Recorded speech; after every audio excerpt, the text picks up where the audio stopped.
বৈশ্বিক কোকেন বাণিজ্য কিভাবে চলে? এককালে পাবলো এসকোবার ছিলেন বিশ্বে শীর্ষ মাদক সম্রাট। ১৯৯৩ সালে মৃত্যুর আগ পর্যন্ত তিনি ছিলেন কুখ্যাত মেডেলিন ড্রাগ কার্টেলের প্রধান। যুক্তরাষ্ট্রে কোকেন পাচারের অন্যতম উৎস ছিল এটি। কিন্তু সাম্প্রতিক অপরাধী চক্র যারা বিশ্বব্যাপী ১,৯০,০০,০০০ মাদকাসক্তের চাহিদা মেটাচ্ছে, তাদের তুলনায় মেডেলিনের ব্যাপ্তি ছিল খুবই সামান্য।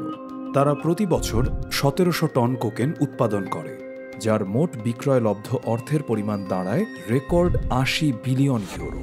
এর বাণিজ্যিক পদ্ধতি অন্যান্য বৈশ্বিক বৈধ ব্যবসার মতোই। উৎপাদন কারখানা, বন্টনের জন্য সরবরাহ চেইন, ভোক্তার কাছে পণ্য পৌঁছে দেওয়ার জন্য সেলস নেটওয়ার্ক, সবই প্রয়োজন হয় তাদের। কলম্বিয়া, বলিভিয়া ও পেরুতে কোকা নামক উদ্ভিদের চাষ করা হয়। কোকেন উৎপাদনের কাঁচামাল এটি। এর পাতাগুলো কেরোসিন দিয়ে নরম করে ফিল্টার করা হয়, যার ফলে কোকা পেস্ট তৈরি হয়। ধাপে ধাপে প্রায় ৪০ ধরনের রাসায়নিক ব্যবহারের মাধ্যমে একে পরিশোধন করে বিশুদ্ধ কোকেনে রূপান্তরিত করা হয়। উৎপাদনকারী দেশগুলোতে স্থানীয়ভাবে কোকেনের মূল্য প্রতি কিলোগ্রাম প্রায় ২৫০০ ইউরো, অর্থাৎ প্রতি গ্রামের মূল্য ২.৫ ইউরো। এরপর উৎপাদিত পণ্য পরিবহন করা হয় ব্রাজিল, মেক্সিকো ও দক্ষিণ ও পশ্চিম আফ্রিকা দিয়ে। আর এই চোরাচালানের প্রধান গন্তব্য হল উত্তর আমেরিকা ও ইউরোপ। ছোট সাবমেরিন, উড়োজাহাজ, কার্গো জাহাজের কন্টেইনার এগুলোর পরিবহন মাধ্যম হিসেবে কাজ করে। আর সেই সাথে কর্মী বাহিনী, যারা অল্প পরিমাণ কোকেন পরিবহন করে পৌঁছে দেয় বিভিন্ন সীমান্তে।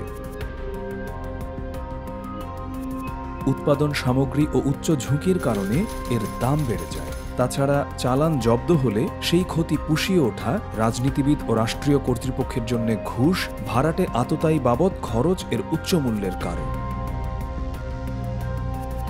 গন্তব্যে পৌঁছাতে পৌঁছাতে এর দাম প্রায় ২.৫ গুণ বেড়ে দাঁড়ায় কেজি প্রতি ৬০,০০০ ইউরো। কিন্তু কোনো না কোনো উপায়ে তা ঠিকই ক্রেতার হাতে পৌঁছায়। ইউরোপে পাইকারি বিক্রেতাদের একটি নেটওয়ার্ক একদল অপেক্ষাকৃত ছোট পরিসরের সাব কন্ট্রাক্টরের কাছে বিক্রি করে, যারা কিনা আবার সেটা ছোট ব্যবসায়ীদের কাছে বিক্রি করে। মুনাফা আর কয়েক গুণ বাড়াতে সরবরাহ চেইনের প্রতিটি ধাপেই কোকেনের সঙ্গে বেকিং পাউডার, পেইন কিলার, এমনকি পশু পাখির কৃমিনাশক পাউডার ইত্যাদি মেশানো হয়। বিশুদ্ধতার মাত্রার উপর নির্ভর করে এর ১ কিলোগ্রামের দাম ১,৫০,০০০ ইউরো পর্যন্ত হতে পারে। অবৈধ কোকেন ব্যবসার বিরুদ্ধে ঘোষিত যুদ্ধে হেরে যাওয়াই অনেকটা স্বাভাবিক। এখানে কেবলই চাহিদা ও যোগানের খেলা।